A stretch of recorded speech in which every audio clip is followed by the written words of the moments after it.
Saratani ina dalili mbalimbali kutokana na eneo liloathirika, lakini kiujumla dalili kama kuishiwa hamu ya kula au kupoteza hamu ya kula, kupungua uzito bila kukusudia, kupatikana kwa uvimbe sehemu yote ya mwili, na pia kutokana na maeneo mbalimbali, mfano saratani ya koo, dalili yake kubwa ni kushindwa kumeza, na hii huwa inaenda kidogo kidogo.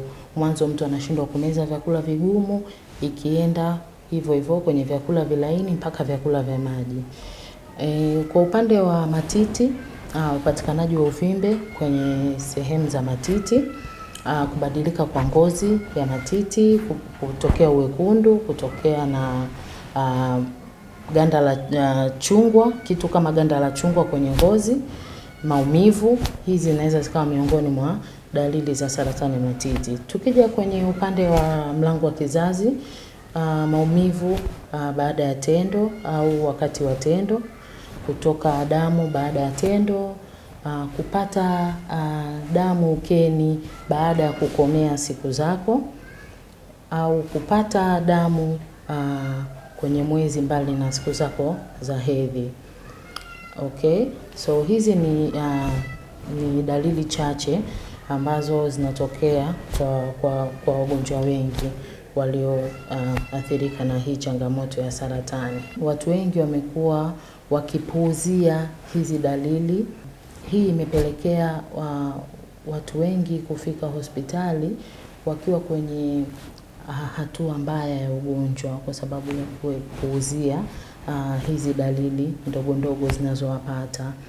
Lakini pia kumekuwa kuna maneno mengi ya kupotosha, maneno mengi yasiyokuwa ya kitaalamu katika jamii zetu, kwamba pale unapogundulika na ugonjwa wa saratani inaweza ikakupelekea kufa hapo hapo, au matibabu ya saratani yanaweza yakakupelekea kufa. Naweza nikasema kwamba hii ni elimu potofu juu ya ugonjwa huu, kwamba ugonjwa huu unapojulikana kwenye hatua za awali unaweza ukatibika bila changamoto yoyote. Kuna jitihada mbalimbali zimechukuliwa na serikali kudhibiti na kusaidia hizi changamoto za saratani, ikiwemo ongezeko la madaktari bingwa wa saratani katika mikoa mbalimbali, uwepo wa vifaa tiba vya kitaalamu vinavyosaidia kuchunguza na kugundua saratani katika hatua za awali kabisa.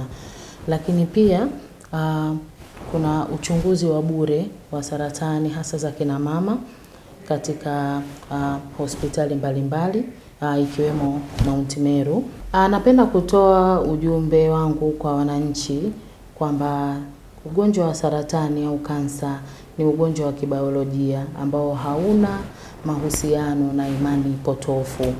Hivyo basi naomba nitoe wito kwa wananchi, kwenye jamii na viongozi wa dini haswa, tuweze kushirikiana kutoa elimu sahihi juu ya ugonjwa huu wa saratani ili iweze kuwasaidia watu kwenye kupata elimu hii, waweze kufika hospitali kugunduliwa na ugonjwa huu wa saratani ikiwa kwenye hatua za mwanzoni, ili waweze kupata matibabu stahiki, waweze kupona na waweze kurudi kwenye shughuli zao za kila siku.